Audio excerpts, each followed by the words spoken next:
forward, I suggested to him that he reach out. He knew the National Guard commander from his previous work in the Metropolitan Police Department. And I suggested that he reach out to the National Guard commander for a couple of reasons. One of them was I had either read in the paper or heard on the news that the National Guard in D.C. was rather reticent to engage with demonstrations at this time because of the issues that had arisen during the White House demonstrations of a month ago, and that we need to make sure that the National Guard was engaged in this and that they would be willing to. Well, do you think you did make sure that they were engaged and would be willing? I'm going to have to go to one more question here. Did you think they were engaged and would be willing if called on? Yeah, that's what I think. What I asked the chief to determine from the general. All right, Mr. Irving, you said in your testimony that when asked for National Guard assistance, you approved it. Mr. Sun stated that he asked for the National Guard assistance at 1:09, and you approved. It was approved at 2:10. Why would it take an hour to approve National Guard assistance on your part in that moment of crisis? Mr. Irving. Senator, from my recollection, I did not receive a request for approval for National Guard until shortly after 2 p.m. when I was in Michael Stenger's office. Let me get that straightened out. Mr. Sun, do you know when you asked for National Guard assistance? Was it 1:09 or was it 2 p.m.? It was 1:09, sir. 1:09. And who did you ask for assistance at 1:09? It was from Mr. Irving. I believe he was in the company of Mr. Stenger at the time as well. And Mr. Irving, why would you not remember that? Senator, I have no recollection of a conversation with Chief Sund. At that time, I was on the floor during the Electoral College session, and my conversation with Chief Sund in that time frame was shortly before 1:30, when I recall he was describing conditions outside as deteriorating. He may in fact be submitting a request, and I carried that forward. And that was as much as I can tell you. I have no phone record of a call from Chief Sund. Did you discuss that request at 1:09 or whenever you got it with anybody else, or did you and Mr. Stenger make that decision then? No, I did not get a request at 1:09 that I can remember. The first conversation I had with Chief Sund in that time frame was at 1:28, 1:30, and in that conversation he indicated that conditions were deteriorating. He might be looking for National Guard approval and approval of our mutual aid agreements with local law enforcement, and I went to Mike Stenger's office awaiting an update. Well, this is a time, Mr. Irving, I'm sure my colleagues will want to follow up on this because I'm out of time, but that's a time when the difference in 1:30 and 2:10 or 1:09 and 2:10 makes a big difference.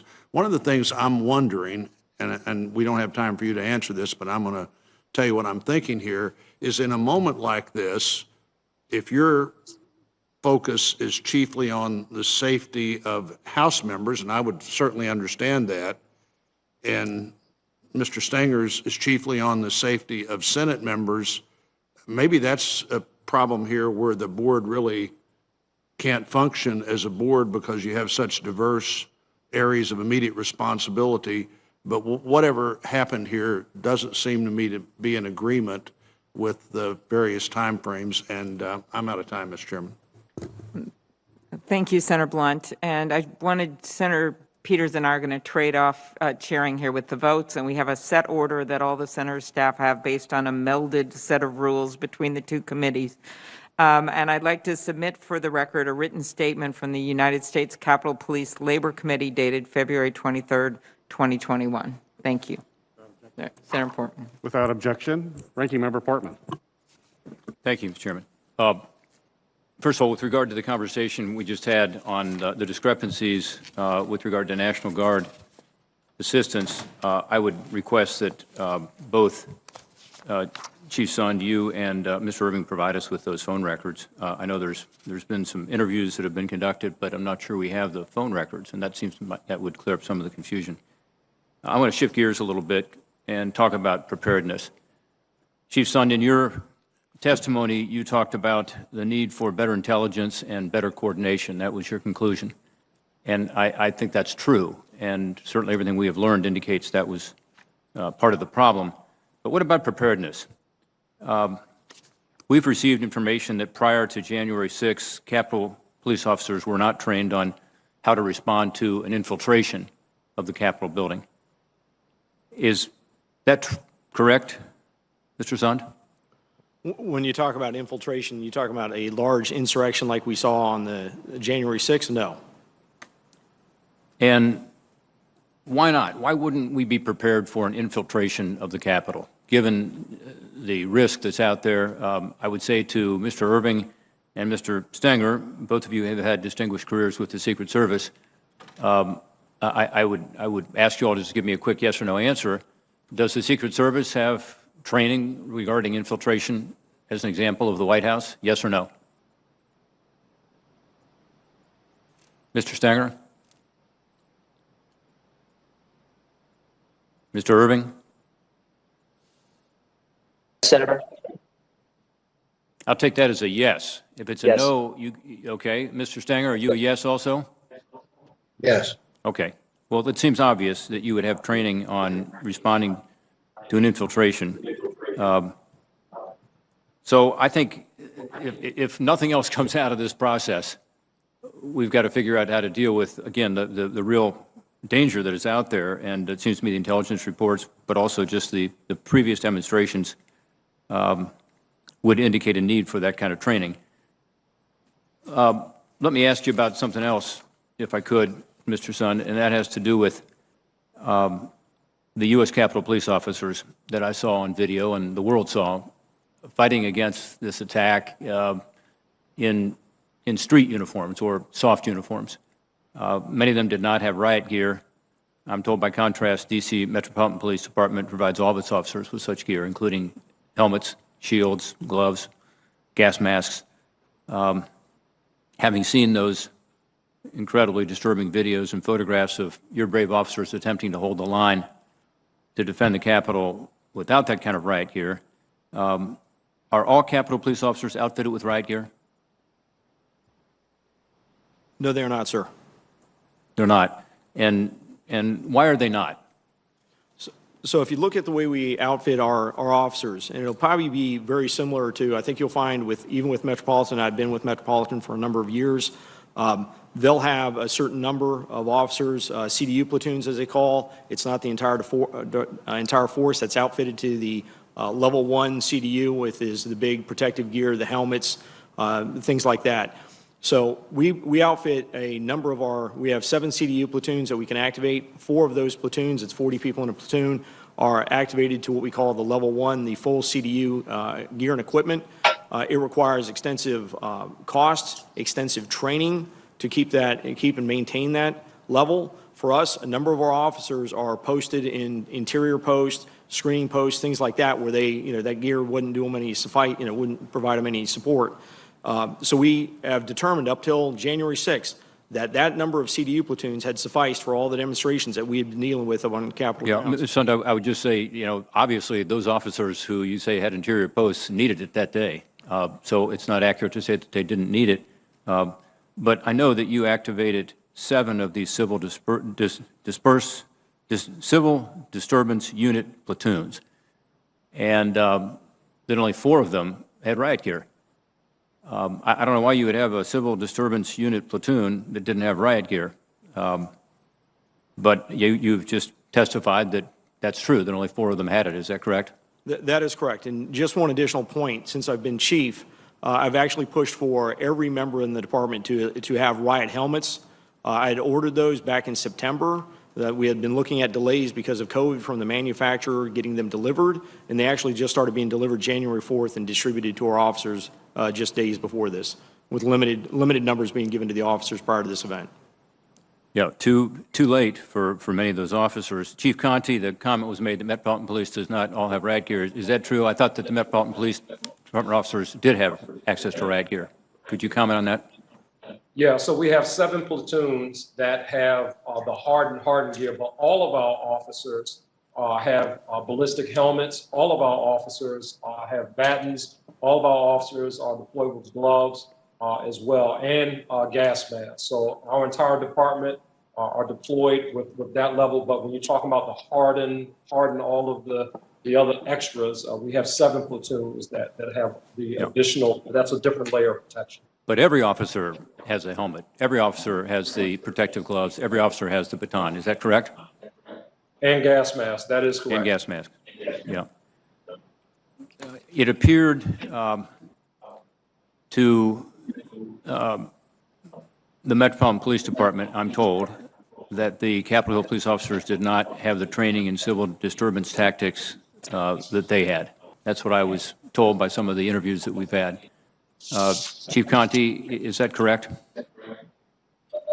Yes, I've heard the same thing with respect to the training of the U.S. Capitol Police officers. Are all of your Metropolitan Police officers trained in civil disturbance tactics? We have platoons that are trained for every for every patrol district and special operations division. Some officers do not have the civil disturbance training. Those officers generally they work traffic duties or they work assignments back in patrol. Chief Sund, If I could add, they get it coming up. If I could add too, one other thing, all of our officers who leave the training academy, they get the basic civil disturbance unit training. So all of our officers do get the basic training, but we might have some members, for example, who've been on for 30 years and they haven't been CDU trained and they may work, back at a patrol district, but all of our members coming out the academy, they receive the civil disturbance unit training. Mr. Sund, is that true with Capitol Hill police officers also? Are they all trained in civil disturbance tactics as they go through their training? That was a process being implemented. I could check and let you know if that's been fully implemented for new recruits coming out of the academy. That was one of the initiatives I was working on. So we were working on that, but as far as you know, this training was not being provided even for new officers, much less for those on the I believe force. Is that correct? I believe the new officers coming out were, but I just need to confirm that. Yeah, I think the bottom line here is that, unfortunately, our officers were not given the proper training with regard to infiltration of the building or the complex, with regard to dealing with civil disturbance, and they didn't have the equipment necessary to push back and, most importantly, to protect themselves. So my hope is that, again, one of the ways that this joint hearing and this committee report can be helpful is to bring the Capitol Police Department up to speed. And look, I appreciate the sacrifice and the bravery of that day, but I think we also owe it to those officers to provide them the training and the equipment they need to protect themselves and to protect the Capitol. Thank you, Mr. Chairman. Thank you, Ranking Member. The chair now recognizes Senator Leahy. Thank you, Mr. Chairman. I'd like to follow up on what Senator Portman said. I agree with his concerns, but I might ask a question from the Appropriations Committee, and I know time is limited, so these could be yes or no answers. The Appropriations Committee has always worked in a bipartisan fashion to get money to the police. So, Mr. Sund, yes or no? The Appropriations Committee, and ultimately the Congress, have met your request for salaries and operating expenses in every fiscal year. Is that not correct? Yes, sir. Thank you. And Mr. Stenger, the Appropriations Committee and ultimately the Congress has met your request for salaries and operating expenses every fiscal year. Is that correct?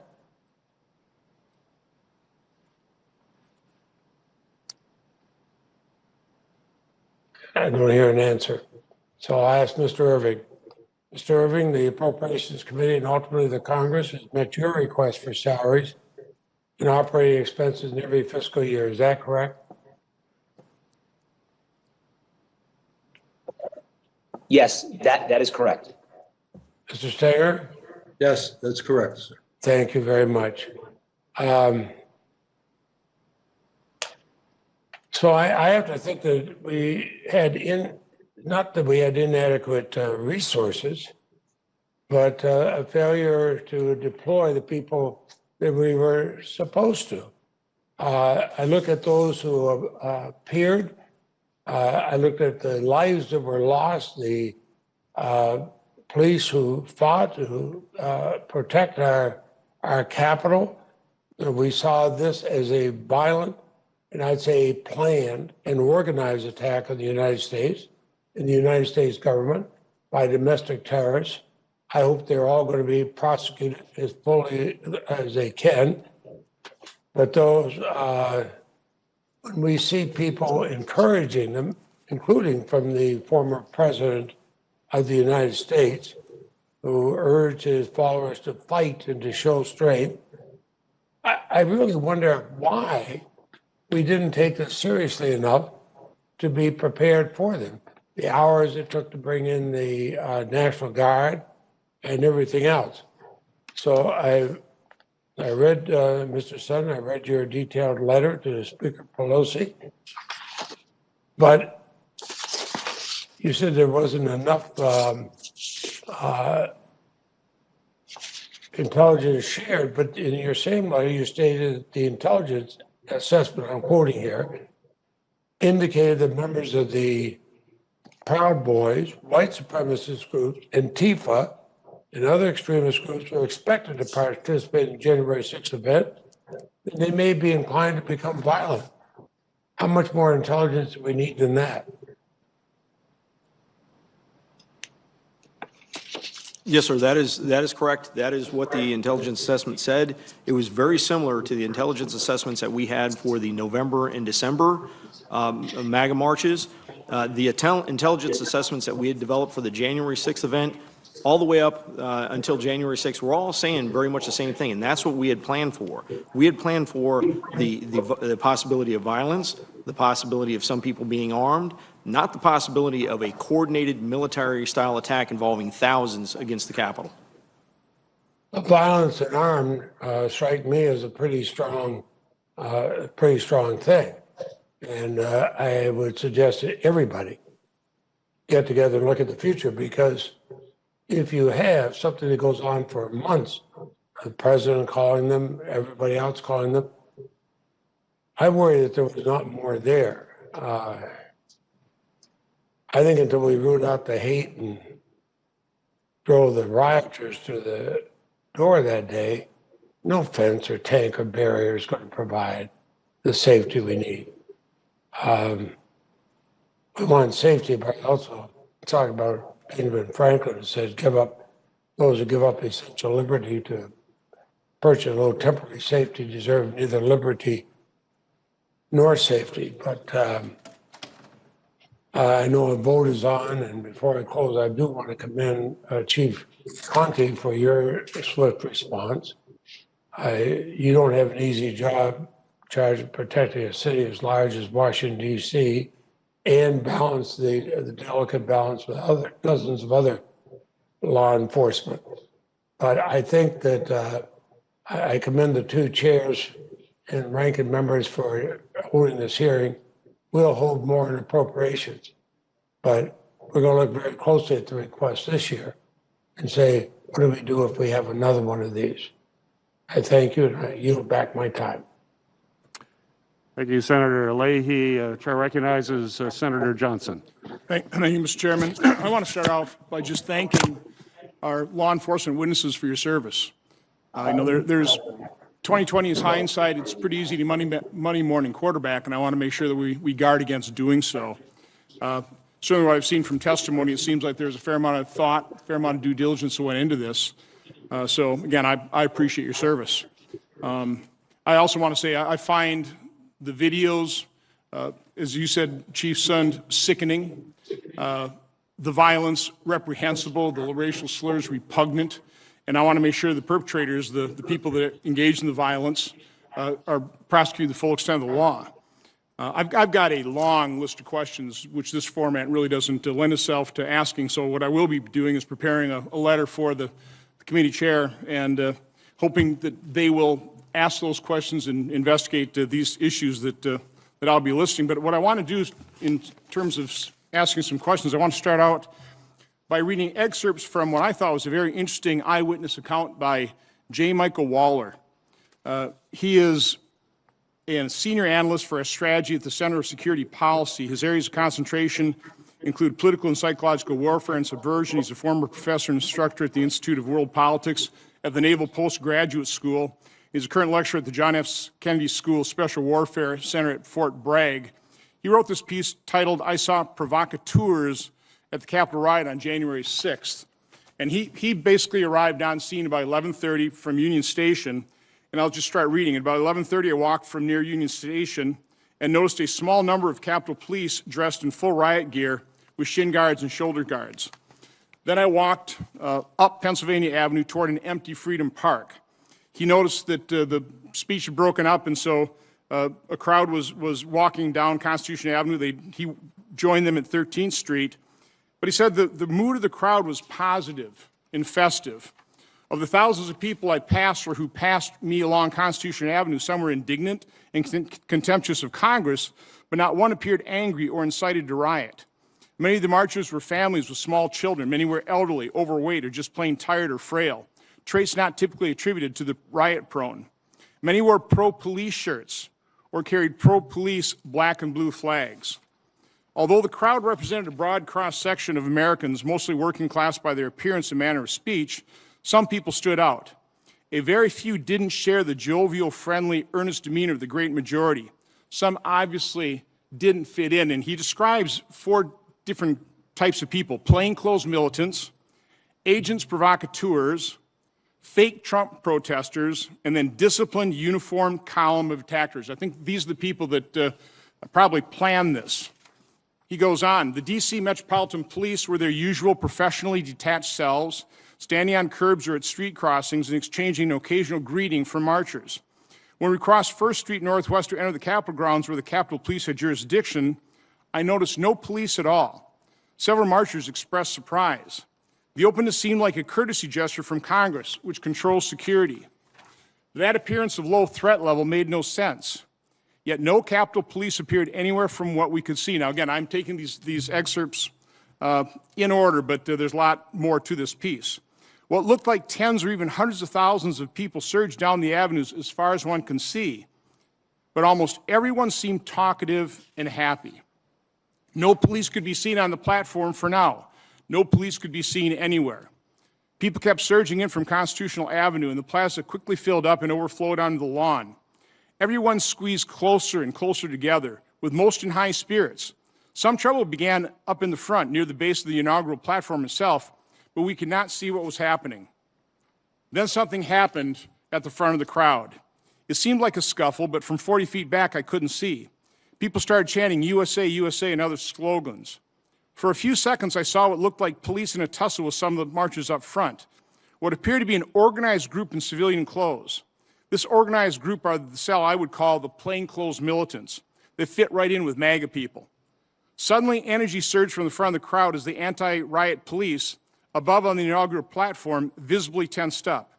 One fired a tear gas canister, not at the plainclothes militants in the front line, but into the crowd itself. Then another. Flash grenades went off in the middle of the crowd. The tear gas changed the crowd's demeanor. There was an air of disbelief as people realized that the police whom they supported were firing on them. "What are you doing? We support you," someone yelled. All of a sudden, pro-police people felt the police were attacking them, and they didn't know why. More tear gas. A canister struck a girl in the face, drawing blood. The pro-police crowd went from disbelief and confusion to anger. I'll stop there. The last 5 pages is titled, "Provocateurs Turn Unsuspecting Marchers into an Invading Mob." So I'd really recommend everybody in the committee read this account, and I ask that it be entered into the record. But Chief Sund, I want to ask you, is one of the House managers made a big deal that this was predictable, this was foreseeable, which I don't believe.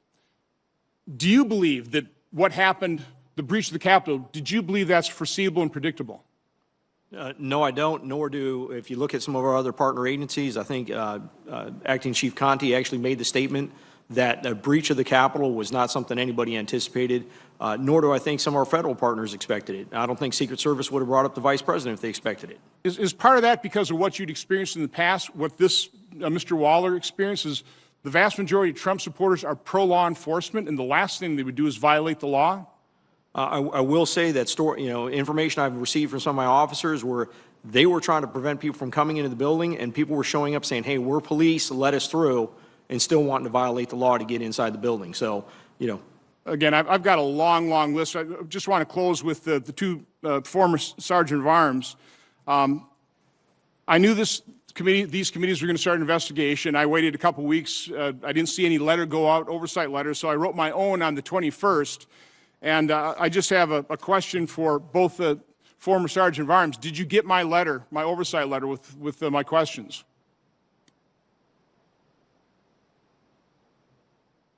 Irving, I did not receive your letter. I left town right after I resigned, but I certainly look forward to working with you and your staff to answer your questions. Okay, well, if you could give us an address, because we sent it to the acting Sergeant of Arms. That acting Sergeant of Arms won't even let us know whether they passed that letter along to you. Apparently they didn't. Mr. Stenger, did you receive my letter? I don't recall it, Senator, but it might have come, but I don't recall. Chief Son, one last question for you. Do you regret resigning? yes, I do, sir. I certainly do regret resigning. I love this agency. I love the women and men of this agency, and I regret the day I left. Well, Mr. Irving, Mr. Stenger, I really wish you'd respond. First of all, look for my letter, and I'd like an answer to that as quickly as possible. Thank you. Thank you, Senator Johnson. We're waiting for Senator Warner and any other member. I see Senator Rosen. Would you like to go ahead? Because you're the first member on. Senator Rosen. Perfect. Thank you very much, Senator Klobuchar, and thank you, everyone, for being here today and springing this hearing. It's much needed, and I think it's the first of many. But I'd like to start off by expressing that my thoughts are with the brave Capitol Police officers. They put their lives on the line to protect us on January 6th, and their heroic actions, like the ones of Eugene Goodman, they redirected those violent rioters away from us. They're going to forever be embedded in our minds. And we know that so many of these courageous men and women, they're really hurting in the aftermath of the insurrection. And I've been particularly heartbroken to hear about the death of Capitol Police Officer Howard Liebengood. He was protecting the Senate since 2005. He was stationed by the door of my Russell office. My prayers are with him, his family, and his loved ones. But, when the insurrectionists, when they came to storm our Capitol on January 6th, they came armed not only with weapons, but also with hate. Mere weeks before International Holocaust Remembrance Day, the world watched in horror as a rioter inside the Capitol proudly wore a Camp Auschwitz shirt as he and others violently pushed forward on the House and the Senate floors. All the while, the rioters, they're waving Confederate flags, they're hanging nooses on the front lawn, they're verbally assaulting a Jewish reporter outside the Capitol, saying, "You are cattle" today. That refers to cattle cars that were used to transport Jews to Nazi death camps during the Holocaust. This violent attack on the Capitol featured followers from the anti-Semitic QAnon conspiracy theory. So, Mr. Contee, on January 4th, Metro Police Department arrested Enrique Chirrillo, leader of the racist anti-Semitic Proud Boys hate group. FBI claims the next day it shared with MPD concrete intelligence about extremist plans for violence on January 6th, including specific threats on members of Congress, maps of the tunnels under the Capitol complex. If MPD was tracking extremist, potentially violent white supremacist activity, then what exactly did you know on January 5th, and why didn't you alert anyone? Thank you for that question. What the FBI sent me on January 5th was in the form of an email. I would certainly think that something as violent as an insurrection in the Capitol would warrant, a phone call or something. But as Chief Son mentioned earlier, the information that was sent was uncorroborated information. It was raw information that we had. that we receive through the same lines through the JTTF. That information was not fully vetted and had not been sent through the chains of the Metropolitan Police Department. What the Metropolitan Police Department was prepared for was the larger violence and demonstrations that we expected to see in our city. That's fine. I have to ask Mr. Sund the same question now. What did you know as of Tuesday night, January 5th? Because I have a follow-up for both of you on this one. So quickly, Mr. Sund, what did you know on January 5th? And were you alarmed or not alarmed? What did you expect? So yeah, I was, I was concerned. We had the intelligence that was coming out, the intelligence that we'd be planning for. Again, keep in mind, the intelligence assessments that we had developed at the end of December, the beginning of, and the one for January 3rd were very, very similar. They just provided a little bit more specificity. So we had already been planning for the threat for violence, the threat for armed possible people protesting, and that's what we were planning for. Now, if you're referring to the Norfolk letter again, I just became aware that the department was aware of that 24 hours ago. So on the 6th or the 5th or the 4th, I was not aware that memo existed. So you're saying that there's a breakdown between you and the FBI, because we have rallies, protests, and things happen in Washington all the time. How many do you, could both of you just maybe give a guess, how many do you think are usually with armed insurrectionists or come heavily armed out of the hundreds, perhaps thousands of rallies that we see in Washington through the year? We know the last three incidents, the first two MAGA rallies, men and women of the Metropolitan Police Department recovered firearms from several people who were attending the demonstrations at the first MAGA rally as well as the second one. Aside from that, those have been really the only demonstrations where we've seen individuals coming armed. Well, do you think this was an intelligence breakdown or a resource issue? I think that the intelligence did not make it where it needed to be. You think the FBI did not raise this to the level they needed to with the Metropolitan Police Department, in your mind? We received it in the form of an email that came as an alert bulletin at 7:00 p.m. the day before. Al Posture is the Metropolitan Police Department. Again, I think it's reflected in our deployment in terms of not just the National Guard that was deployed, but as well as other officers from surrounding jurisdictions. That reflected the seriousness that we took with respect to the threats that we were expecting to see in the city. Mr. Sund, can you tell me, do you think this was a resource issue or intelligence breakdown or something else? If you be brief, because this is very important. Yes, ma'am. I'll be very brief. It was part of my introduction. I think it was more than just the Norfolk letter. I think we need to look at the whole entire intelligence community and the view they have on some of the domestic extremists and the effect that they have. I look at this as a intelligence problem that impacted this event. Yes.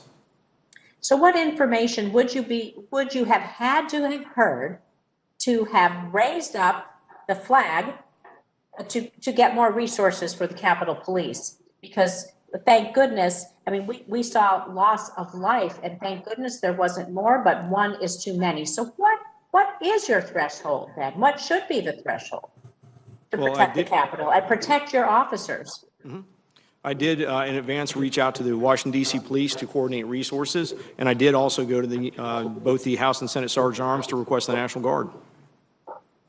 And okay. Mr. Contee, I think I have 5 seconds and we can take this off the record, but I believe that there's some plans by QAnon for something to happen at the Capitol on March 4th. I want to hear what steps we're taking to protect the Capitol on March 4th from any more violent extremists. Thank you. Okay, we'll have you talk to him about that later. Senator Warner has arrived via video. And I also want to mention Senator Peters will work with our witnesses for restroom breaks and the like and let us know so that we don't want to take a long break, but I can imagine you need a break at some point here. So Senator Warner. Thank you, Madam Chairman, and thank you to the witnesses for appearing today. We've talked a little bit about the deployment or lack of deployment of the National Guard. And one of the questions, I guess, Mr. Sund, or frankly, or Chief Contee, the fact that the district did not have the ability to bring the guard to the table because of, frankly, the fact that they're not a state and Mayor Bowser is not treated, I think, in a totally fair fashion in this.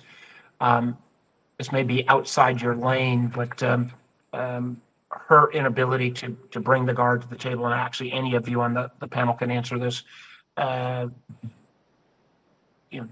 to me is a reflection of the disempowerment of the district. On a going forward basis, at least in terms of being able to deploy the guard, shouldn't the mayor of the District of Columbia have the ability to do that without all the additional hurdles they have to go through in terms of federal checklist? Yes, I absolutely agree with that. Does anybody else want to answer on that question as well? Yes, sir. I'm happy to add in. I think we have an established process for the Capitol Police to make the request through the Capitol Police Board that is also equally as effective. Well, again, I feel like the long-term discrimination against the district, we've seen it in some of the COVID legislation where they did not receive the same kind of level of support that other states did. We saw it play out real time in terms of on January 6th, the hurdles from the previous administration. I actually have concerns whether the deployment of the guard was affirmatively slowed down. I hope that we in the Congress will, as a supporter of DC statehood, I'd like to see that move forward, but even short of that, trying to ensure that the mayor has appropriate powers going forward. I know there were some questions already raised about the FBI and whether the intel that came out of the Norfolk FBI office was ever fully relayed to all of you individuals. But can you talk more generally about the FBI's responsiveness, sharing of intelligence? I had a number of conversations. I called Director Wray on Monday, the 4th, trying to express concerns that there might be this kind of activity. I never expected this level of violence. I had a number of conversations with senior FBI leadership on the 5th through the 6th. I candidly I don't think even the full FBI could have been fully informed of all of what was going to come to pass, but I felt like the FBI felt that they were in better shape in terms of intel and preparation than what came to be the case. And I'd like each of you to comment on how well you felt that the FBI did in terms of sharing intelligence and then coordinating when the actual activities of the 6th played out. So I'll go ahead and, you want me to address that first? Yeah, I mean, okay. I can't see where y'all are, so yeah, every one of you can take a crack at that. I'll go ahead and start first.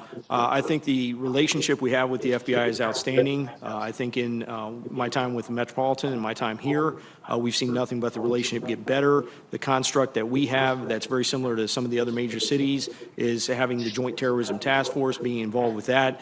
The information we're getting in is good. I think the process and having, like I said earlier, the wider lens of what information is being collected, maybe looking at the agencies that are consumers of their information and what their intelligence collection requirements are is something that we need to look at.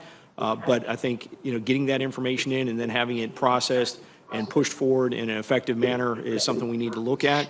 I would say on the 6th, when this started happening, immediately the FBI, as being a partner of ours, established a process where with Capitol Police and FBI Police, we can begin to analyze video footage, analyze other evidence to begin going out and making arrests of the individuals that had created the insurrection of the Capitol.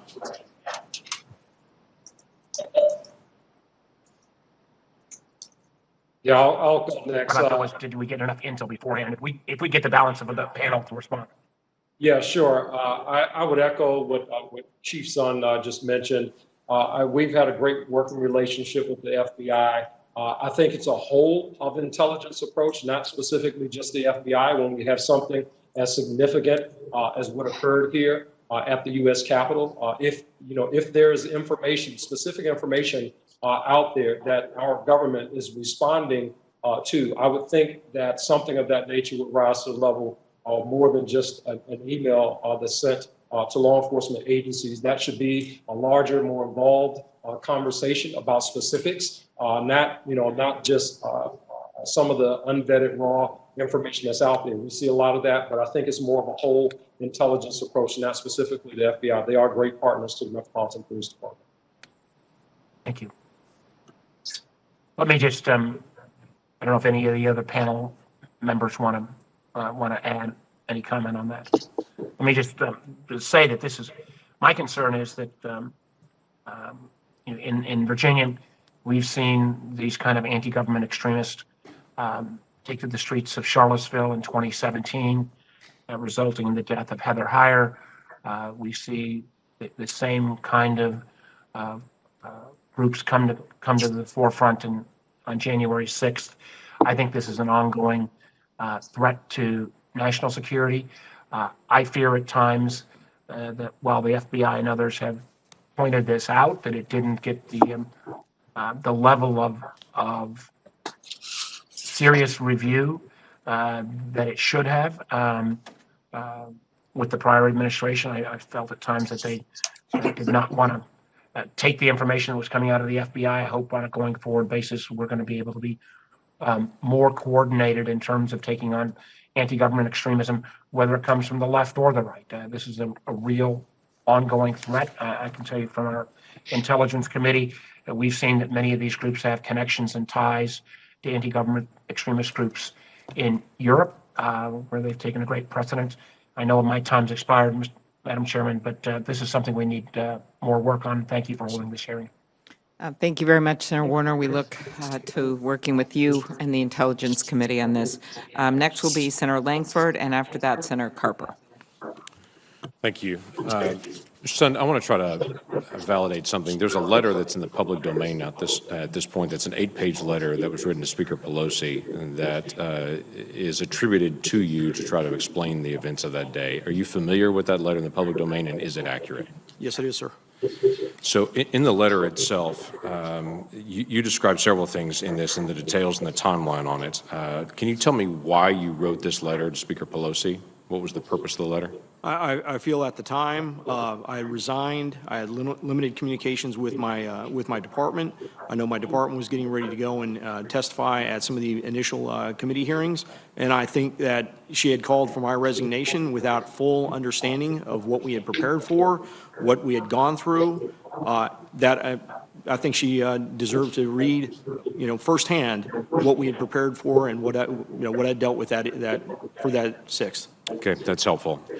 You had said in this, you talked several times about thousands of well-coordinated, well-equipped, violent criminals and described them with climbing gear and all the things that you've also testified here.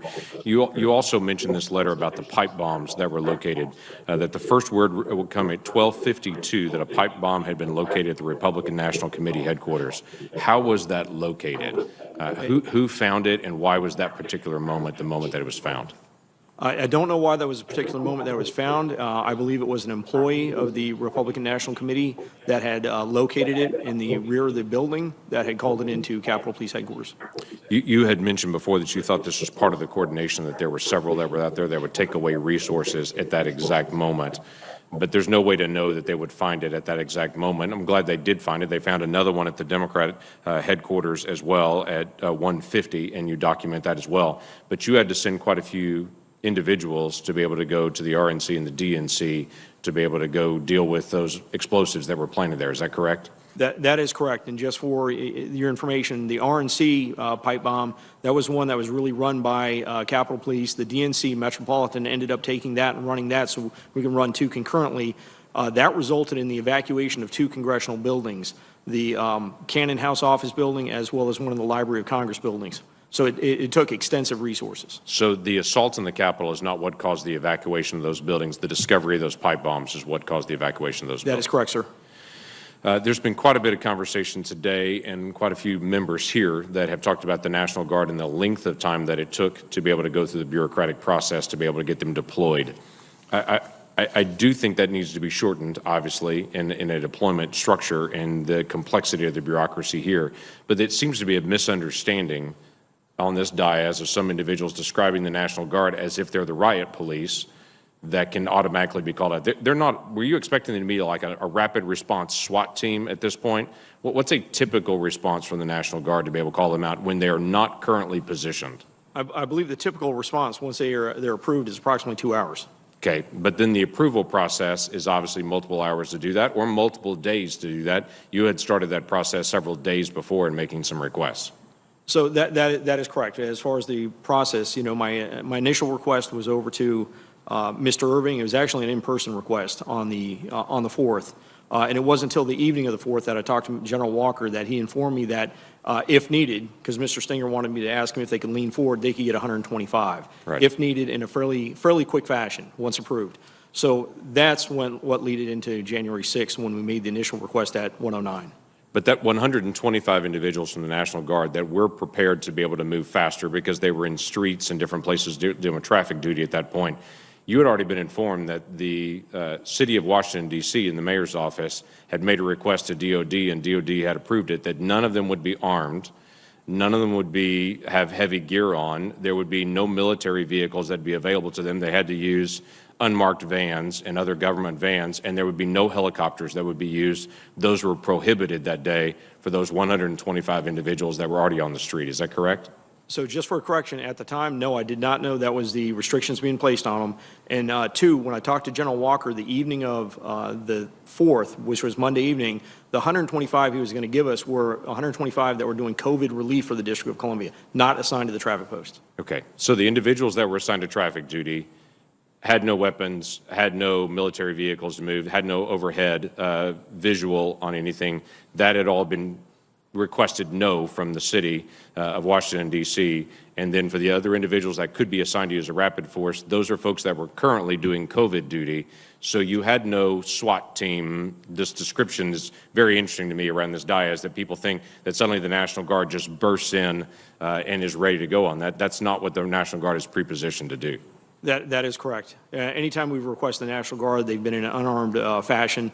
I was looking for them to help support the perimeter that we had established. Okay, there's been some concern. I've talked to some of the officers here, and there's obviously been some conversation around this dais as well about the rules of engagement and about training and authorization.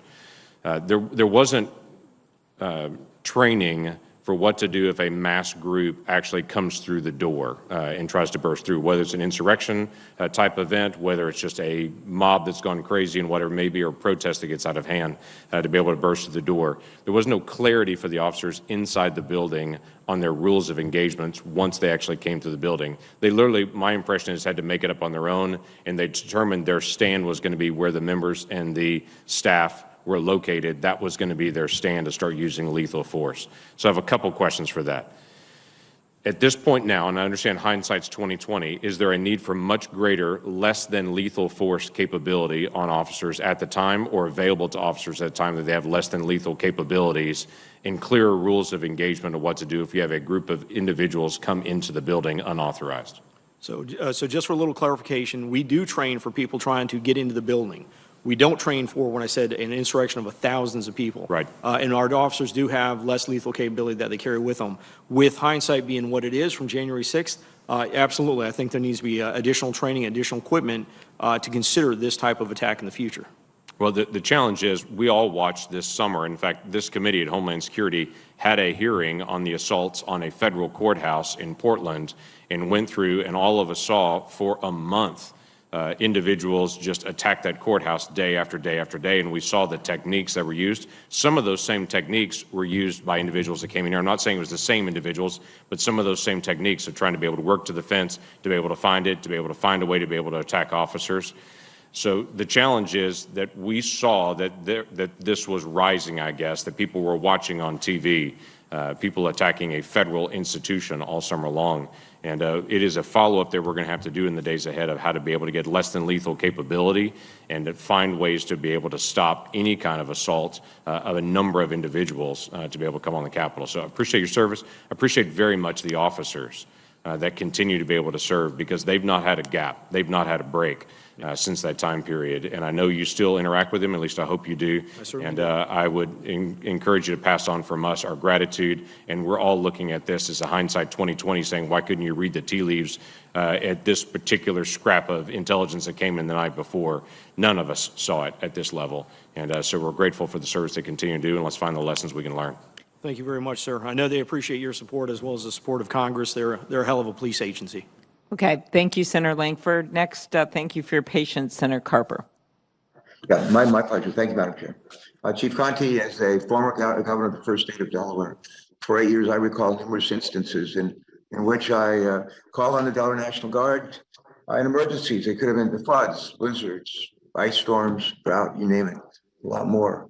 I know the importance of the valiant work that our citizen soldiers have done for decades in the first state and other states around the country.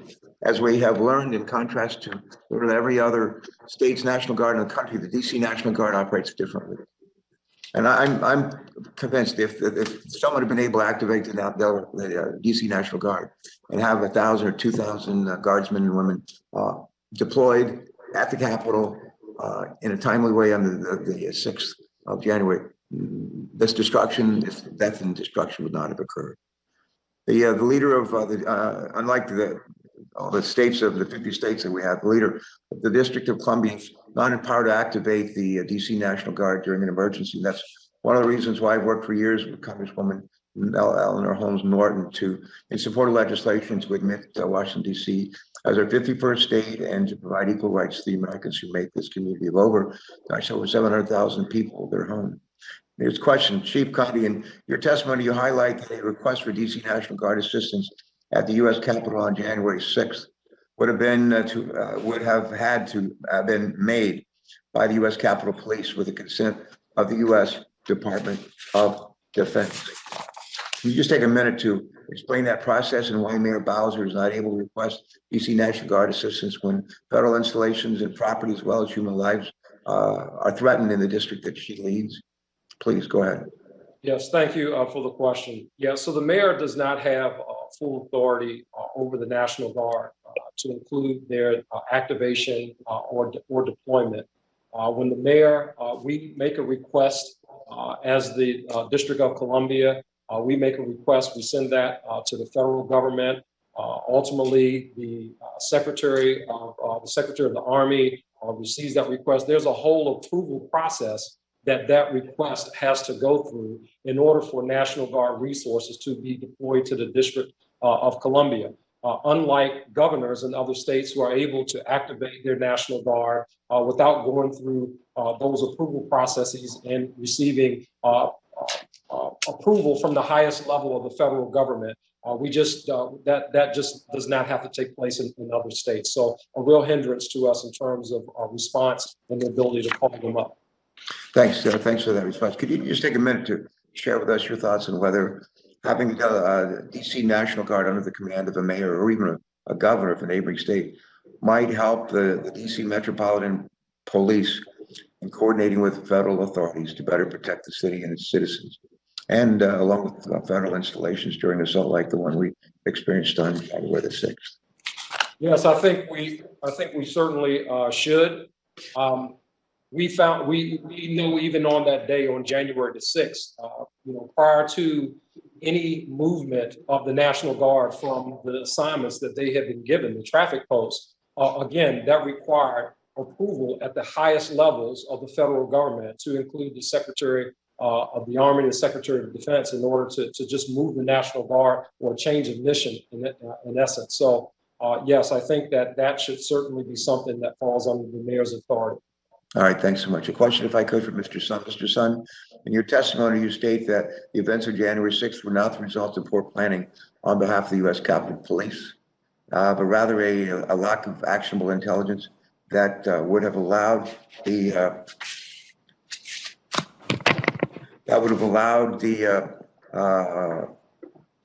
me start over. But rather a lack of actionable intelligence that would have allowed the U.S. Capitol Police or the Capitol Police to properly prepare. As I was looking through Mr. Stenger's testimony, and former Sergeant at Arms for the U.S. Senate, he states, and I want to quote, he says, the sharing of information and resources is paramount for success. That's his quote. I strongly agree with that statement. Mr. Sun, what went wrong leading up to January 6th with regard to gathering and sharing actual intelligence? Why do you think the likelihood of a truly devastating attack was so badly underestimated, Mr. Sun? I think as you start to hear from some of the federal agencies on the investigations that are currently going on, where they're finding evidence that this was a coordinated attack that had been coordinated among numerous states for some time in advance of this, that's the information that would have been extremely helpful to us. For them to detect some type of level of coordination that would have given us the indication that we're going to see more than just a may become violent, may be inclined to violence, type of preparations. You look at it now, you see, knowing what occurred, you see what type of resources were brought to bear around the Capitol. That type of information could have given us, sufficient advance warning to plan for more of an attack such as what we saw. The great Paul Newman movie, Cool Hand Luke. That line you probably, a lot of people, certainly in my generation, remember. What we have here is a failure to communicate. That was right at the end of the film. What we have here is a failure to communicate. Do we have a failure to communicate here? And I'm not one who's crazy about like pointing fingers and assigning blame, but to whom do we assign that failure to communicate? I believe that question's for me, sir. What I look at is, we have a process for communications, and it being a consumer of intelligence, I look at it more of, I think there's a failure of having a wide enough lens to look at what are the current threats that we're facing in a nation now from some of the domestic extremists.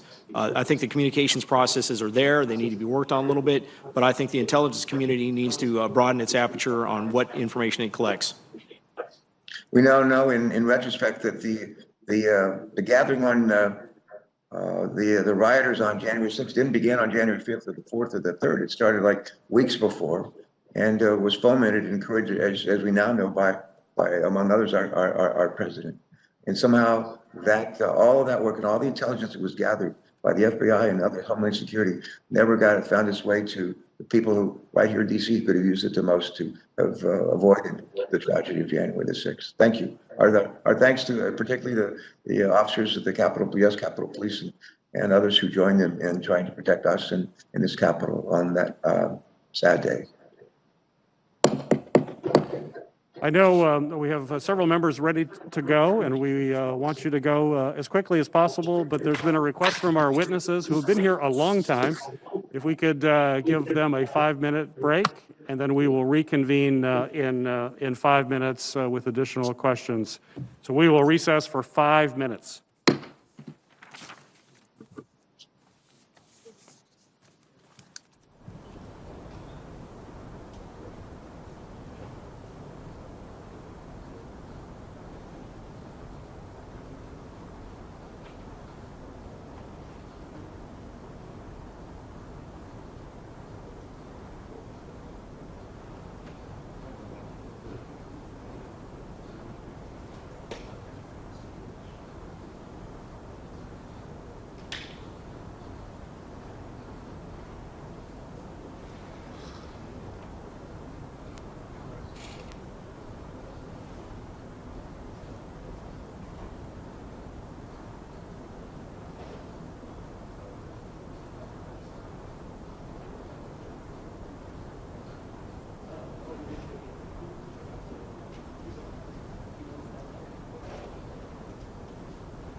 We're going to bring this hearing back to order. We get our remote folks. It's good to see you on remote. Mr. Sund, welcome back. Senator Merkley, you're up for questions. Thank you very much, Mr. Chairman, and thank you to our witnesses. Mr. Sund, on January 4th, MPD arrested the leader of the Proud Boys for destruction of property and possessing high-capacity firearm magazines. And on the following day, on January 5th,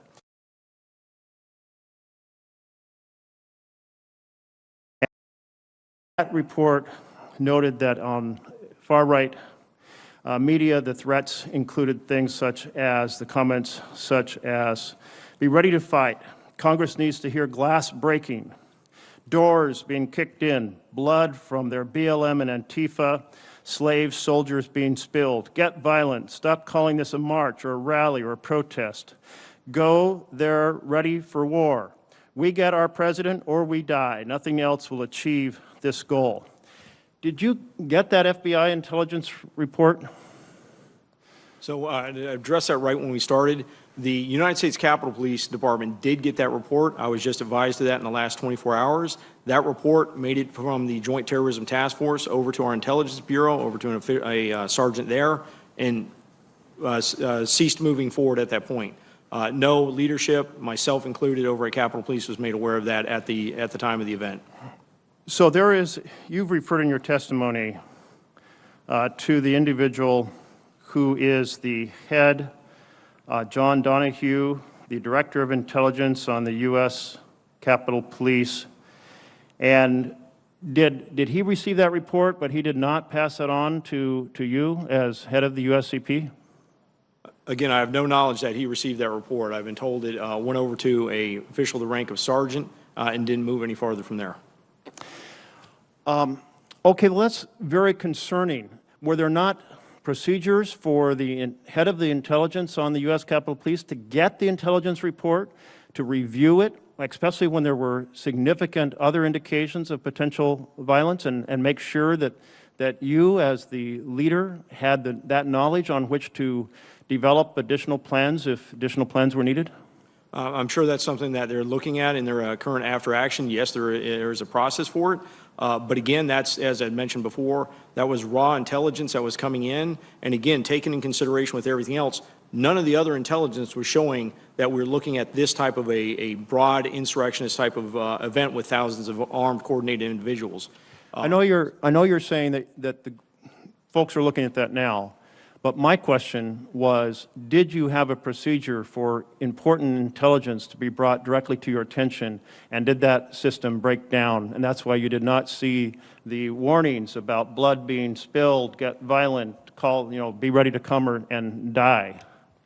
Yes, there is a process in place to make sure that critical, important information is brought up to the leadership.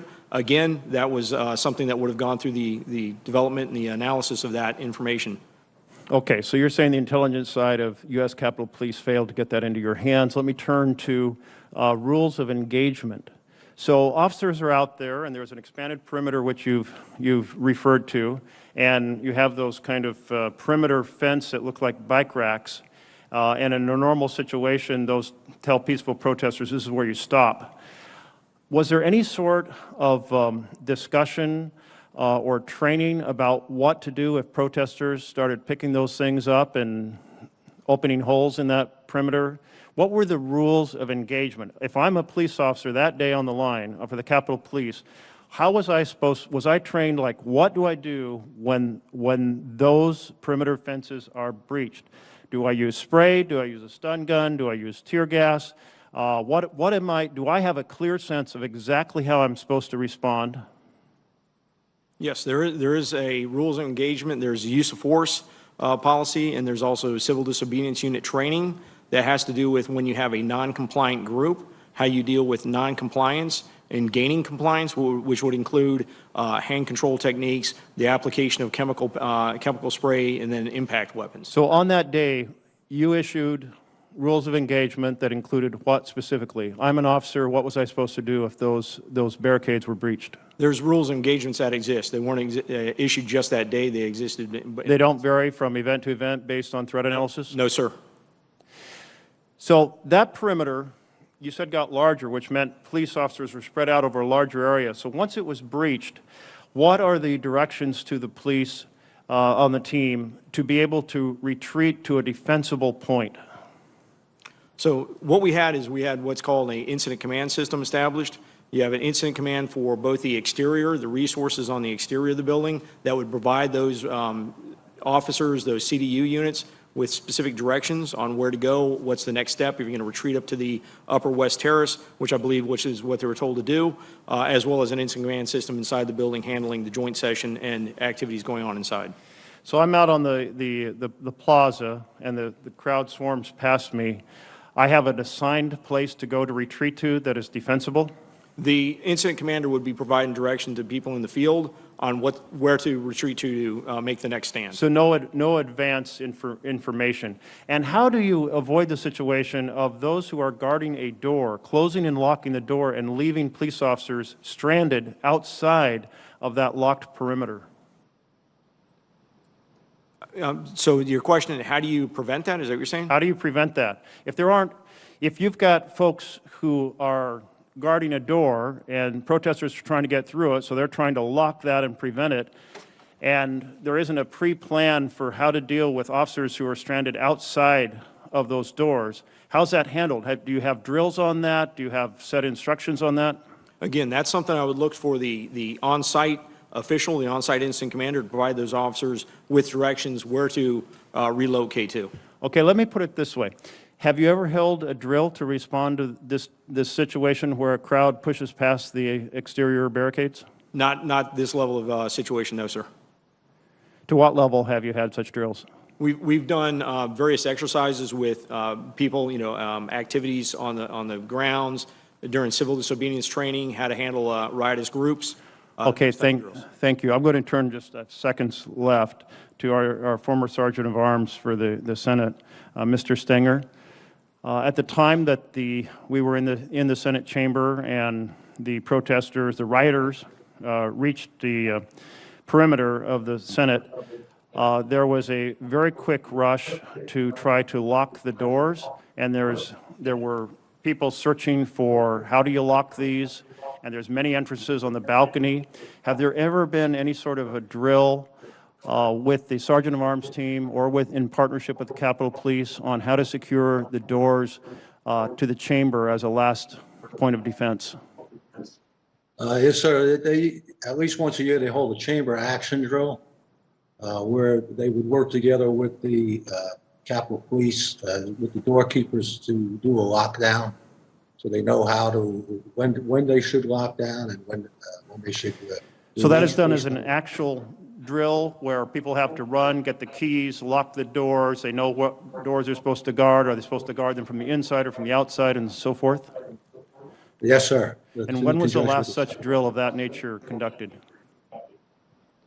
I'd have to go back and check, but they try and do it once a year. Okay, I think I'm out of time, and I thank you very much to the chairman. Thank you, Senator. Senator Scott, you're recognized. Thank you, Chairman. First off, I want to thank everybody for your hard work. We have National Guard up here. We've had them, I guess, since around the 6th. Can you all tell us how you made the decision to bring the National Guard here, each of you, to the extent you're involved or if you're not involved, how the decision was made? That's the National Guard presence we have here now. So not as a result of the riot, but the National Guard has put up the fencing and all that. Okay, so that began to be developed the evening of the 6th. When we made the request, we got the National Guard in. We started looking to the future, what was going to be next.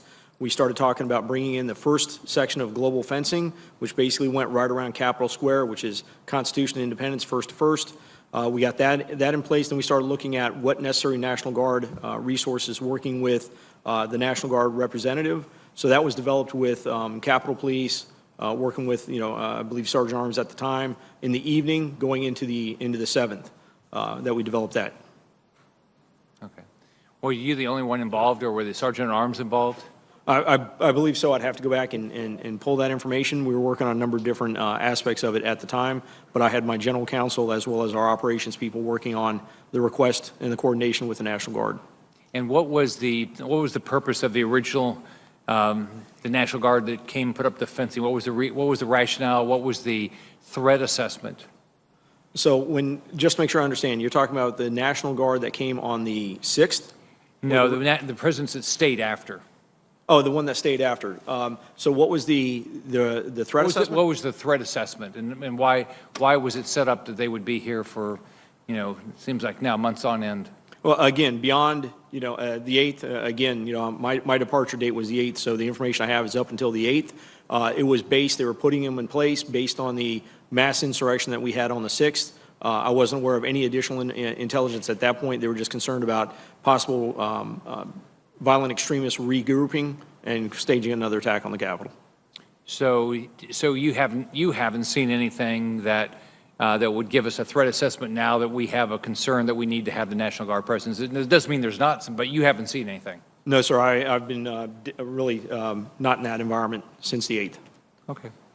Anybody else that's any of the others that are here to testify? Do you have any threat assessment you've seen that there's a reason that we have the National Guard here today?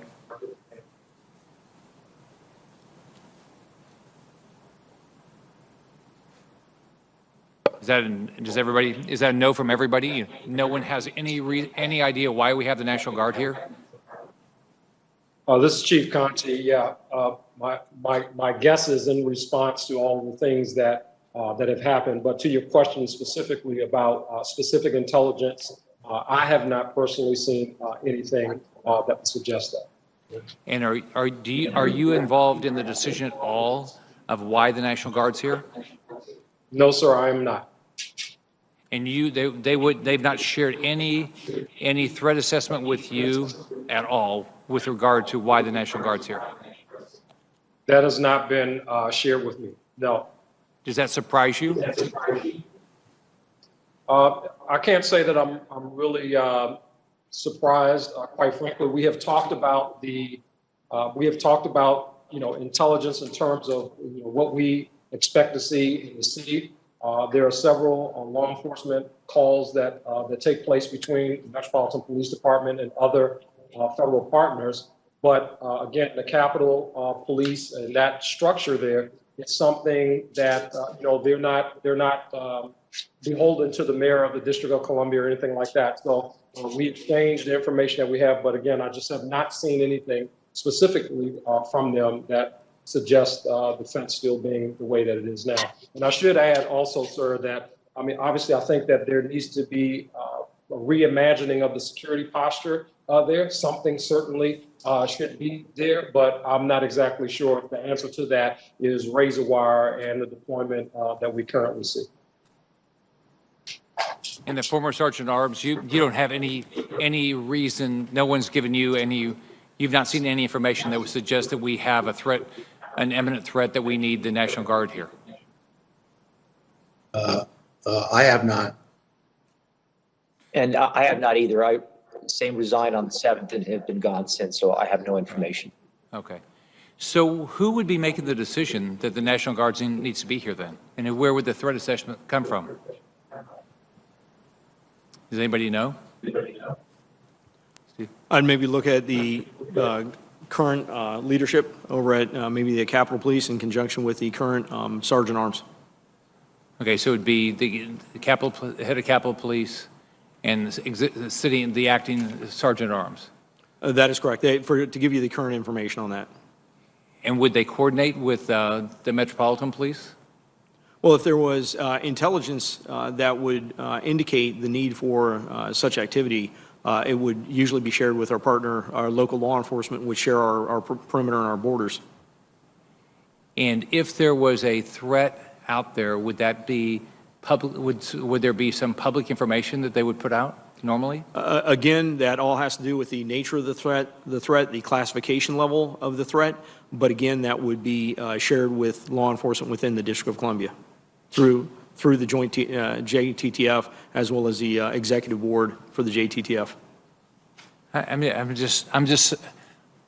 flabbergasted that not that you don't know now, but that there's no public information about why we have all these National Guards here. I mean, does that surprise you? It's a significant security deployment. Again, I believe it's based on the facts of what they've seen. You know, hindsight being what it is. It's the facts of what occurred on January 6th, this unprecedented insurrection. Yep. Thank you, Mr. Chairman.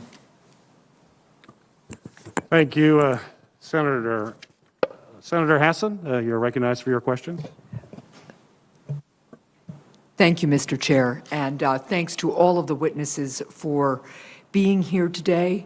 I especially want to take a moment to acknowledge the heroism of the officers of the U.S. Capitol Police, law enforcement, and other employees of the Capitol who bravely worked to protect our democracy on January 6th, and who have done so much work to restore our Capitol since that day. I also want to thank all of the families of our law enforcement and Capitol Hill staff for what they went through watching this unfold in real time. I want to start with a question to Chief Contee, if I could. Chief, Washington, D.C. is obviously no stranger to large assemblies and protests. So what is the standard process for protests in Washington, D.C. when it comes to interagency coordination and information sharing? And following the events of January 6th, what recommendations do you have for improving coordination and information sharing? Thank you for that question. There are several discussions, meetings that take place between the municipal police department as well as our federal partners. We oftentimes have coordination calls with the National Park Service simply because in a lot of the federal lands, they authorize the permits for the federal land. So there's coordination that has to happen there between the Metropolitan Police Department, U.S. Park Police, U.S. Capitol Police, U.S. Secret Service. With respect to the intelligence, again, you know, our partners from the FBI, they're often part of those discussions. I think that the thing kind of going forward that certainly needs to be looked at with respect to specific intelligence has been outlined throughout some of the testimony today. When there is specific information that warrants us to perhaps posture differently, our notification system needs to be different.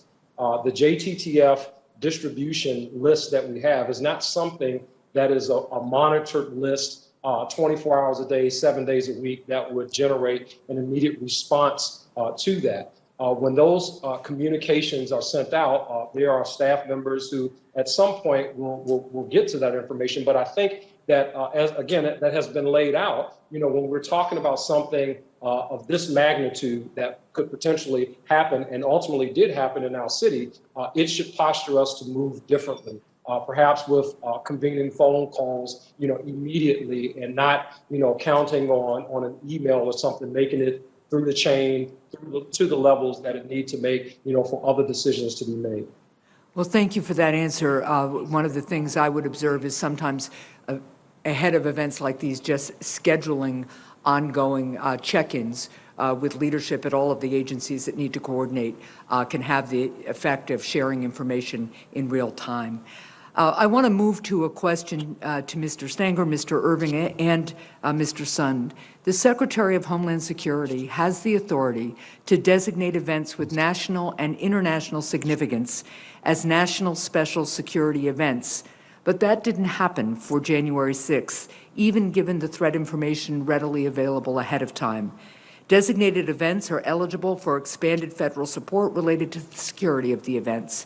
So, prior to January 6th, did anyone from the Department of Homeland Security contact you about a potential national special security event designation? And we'll start with you, Mr. Sund, and then move to the others. Thank you, ma'am. No, I'm not aware of anybody from DHS reaching out. and requesting, that if we want to follow up, if this wanted to be a national special security event, or if we were going to request that to be, or if they were going to identify and designate what they call a SEER, a special event rating, to the event. No, I'm not aware. Thank you. Mr. Stenger and Mr. Irving. No one contacted me. Thank you. And the same with me, Senator. No contact with me or my office. Well, thank you for those answers. I look forward to following up with the Department of Homeland Security about this during the next hearing on this topic. Mr. Sund, my last question. The officers of the Capitol Police work each and every day to keep the U.S. Capitol safe and secure. We are all grateful for the brave work of the U.S. Capitol Police officers on January 6th. Tragically, the law enforcement community has now lost 2 officers to suicide since January 6th as a result of the insurrection and the events then. My thoughts, and I'm sure the thoughts of all of us here today, are with the families of MPD Officer Jeffrey Smith and U.S. Capitol Police Officer Howard Liebengood. Mr. Sund, what mental health resources are currently available to the United States Capitol Police officers, and are these resources sufficient? The department has brought in significant mental health resources, and I certainly do appreciate your recognition of that. I've talked to a number of officers who have definitely gone through the battle and feel that they're feeling a lot of trauma from it. But I know the chief of police, the acting chief, has brought in significant resources. We had the employee assistance program, but they brought in a number of outside contractors that have gotten very good response. So I think there's a lot of mental health resources available, and I know a number of officers are taking advantage of it, which I'm happy to see. Well, so am I, and I would encourage all officers who feel that they could benefit from counseling to reach out for it. And I would certainly encourage, and I'm sure my colleagues here would too, that all leadership in law enforcement reach out to us if they feel the resources are strained or need bolstering in some way. Thank you all for your service. Thank you very much for your testimony and for being here today. To the chair and ranking members of our respective committees, thank you so much for organizing this hearing. Thank you, Senator Hass. And Chair now recognizes Senator Hawley for his questions. Thank you, Mr. Chairman. I want to begin by saying a special thank you and a special acknowledgement to Captain Mendoza, who shared her testimony earlier this morning. Captain Mendoza is a native of Missouri and an alumna of Park University, if memory serves. And I just want to say to her, I want to thank her for being here today, but also for her incredible bravery and courage on January 6th.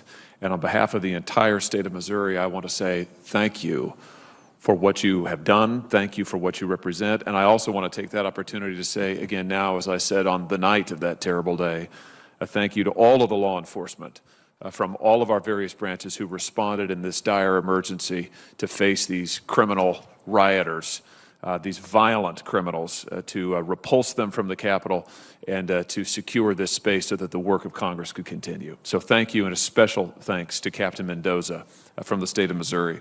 Mr. Sund, if I could just return to the question about the National Guard activation. I'm a little bit confused about the timeline here, and I want to ask you, Mr. Irving, some questions just so I can get this clear in my own head. I'm looking at your written testimony. You testified that you spoke with Mr. Irving at 1:09, actually both of the sergeants at arms at 1:09 p.m. Now I understand there's a little bit of dispute about the timeline here, but you do say that Mr. Irving advised you that he needed to run it, namely the request for the National Guard, he needed to run it up the chain of command. Have I got that right? That is correct, sir. Okay, Mr. Irving, could I just ask you, when Mr. Sund says that you told him you needed to run it up the chain of command, to whom were you referring there? Senator, I do not recall a phone call at 1:09 when I was on the floor of the House during the Electoral College session. My phone records do not reflect a telephone call at that time. And had I received a call at that time, I had everyone with me. I had Mr. Stenger, leadership. We would have approved it immediately. So I I have no recollection of that call, and neither do I have a record of it. You say, I think, that you spoke with Mr. Sun later at approximately 1:30. Is that right? That is correct, after I left the floor. And on that call, he had indicated to me that conditions were deteriorating and that he might be making a request at a later time. Okay. And did you then say that you needed to run it up the chain of command or words to that effect?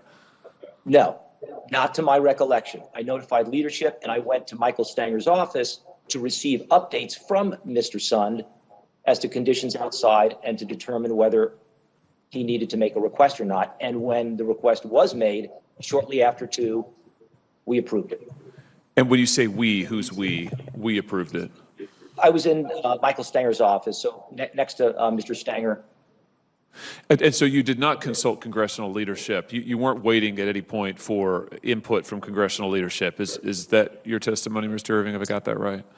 Yes, I advised them, as we would do with many security protocols. But you weren't waiting for them at any point. There was no delay, you're saying, in getting National Guard requests because you didn't at any point actually wait for the input of the Speaker or the Majority Leader or anybody else? No, absolutely not. Mr. Sund, is that your recollection? My recollection was at 1:09, while I was sitting in the command center watching things rapidly deteriorate, I made a phone call. The phone call was made in the presence of, I believe, both my assistant chiefs and possibly my general counsel, at which time I made the initial request that we need to activate the National Guard. The situation's bad on the West Front. I followed up at 1:22 to check on the status of the request. Okay.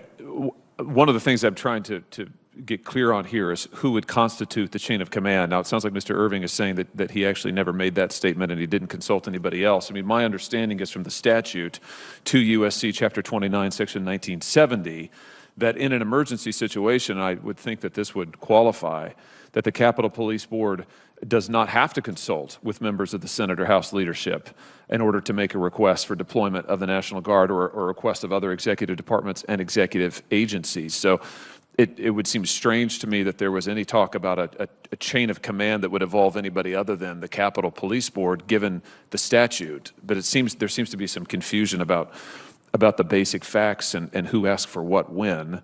Let me just ask you this, Mr. Sund. On Monday, January the 4th, you've testified that you approached the House and Senate Sergeant-at-Arms to request the assistance of the National Guard, and Mr. Irving stated that he was concerned about the optics of having the Guard deployed. Is that right? Am I remembering that correctly? That is correct, sir. On the 4th, it actually wasn't a phone call. It was an in-person visit over to his office where I went in and requested the National Guard. And Mr. Irving, could you just clarify when you use the term optics, and maybe your recollection is you didn't, so maybe you could speak to that. Did you talk about being concerned about the optics of the National Guard? And then could you just elaborate on what you meant by that? Again, this is Monday, January the 4th now. Yeah, on Monday, January the 4th, Senator, safety was always the deciding factor in making security plans.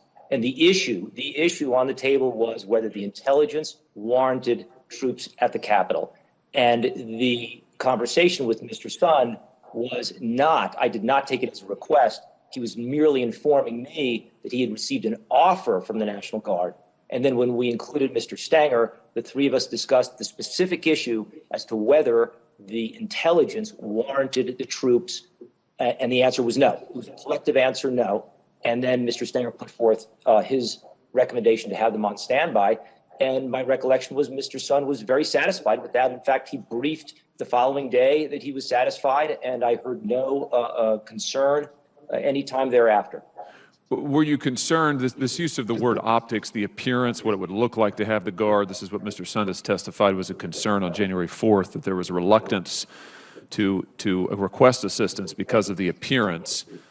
Was there something that you were, what's the appearance that you were concerned about, Mr. Irving, if indeed you were? Were you concerned that having the Guard present would look like it was too militarized? Were you concerned about the criticism of the Guard being deployed in Washington during rioting earlier this summer, the summer of 2020? Would just give us some insight into your thinking there as you recall it. Senator, I was not concerned about appearance whatsoever.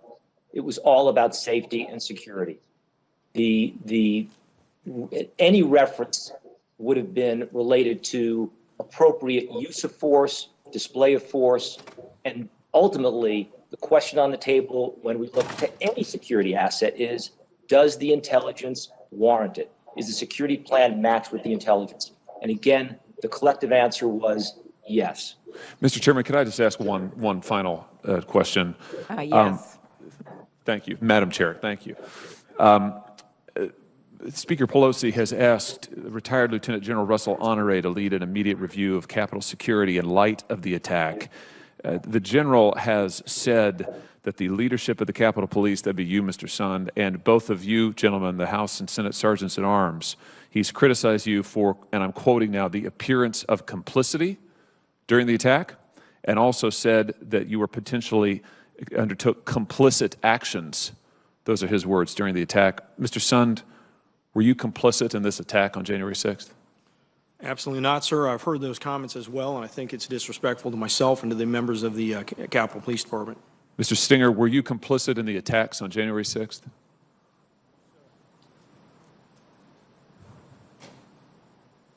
Mr. Stenger?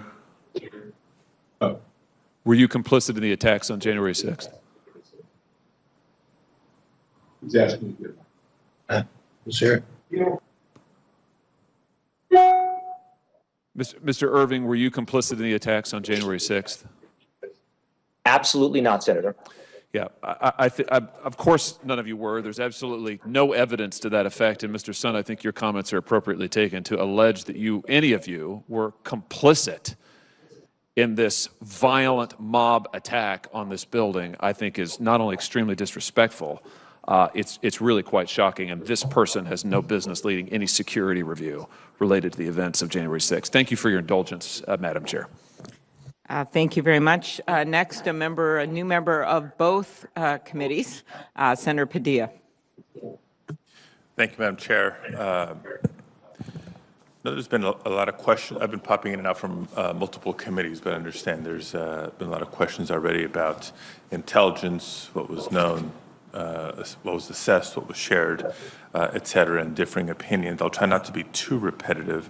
First, a quick question for Chief Sund and the two Sergeant-at-Arms. I imagine, like most people, you saw most, if not all, of the House impeachment managers' presentations before the United States Senate.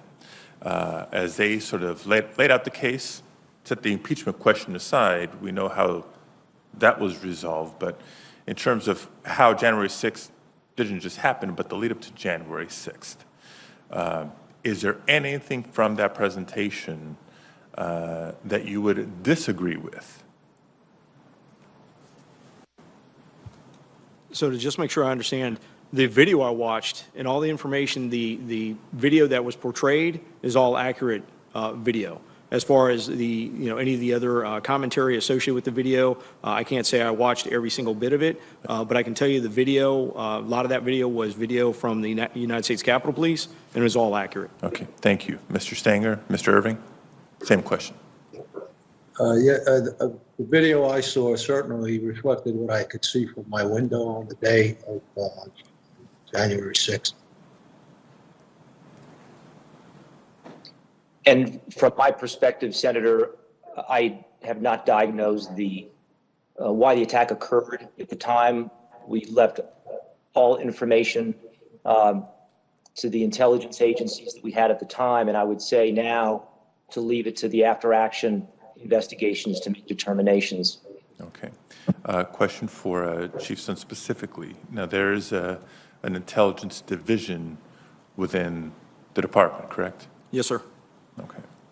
And now, having read your letter to Speaker Pelosi, you make reference to events on both November 14th as well as December 12th that you had sort of comparable intelligence in terms of risk assessment, threat assessment, in the events of November 14th and December 12th, not leading into anything near what happened on January 6th.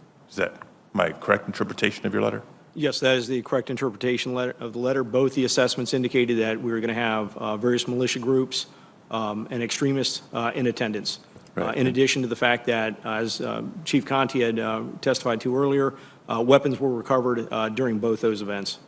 Okay. And so, to the best of your recollection, in the lead up to January 6th, since it was comparable assessment, comparable intelligence, roughly, you therefore proceeded with comparable preparation and posture.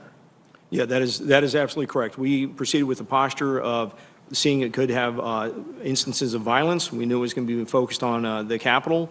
We knew that there was going to be members of Proud Boy, Antifa participating. And like I'd said before, not Capitol Police, not Metropolitan Police, not any of our federal agencies had any information we were going to be facing an armed insurrection of thousands of people. Now, if we take our experience with terrorism globally and look at case studies, both incidents that have been prevented and those that were successfully executed against the United States,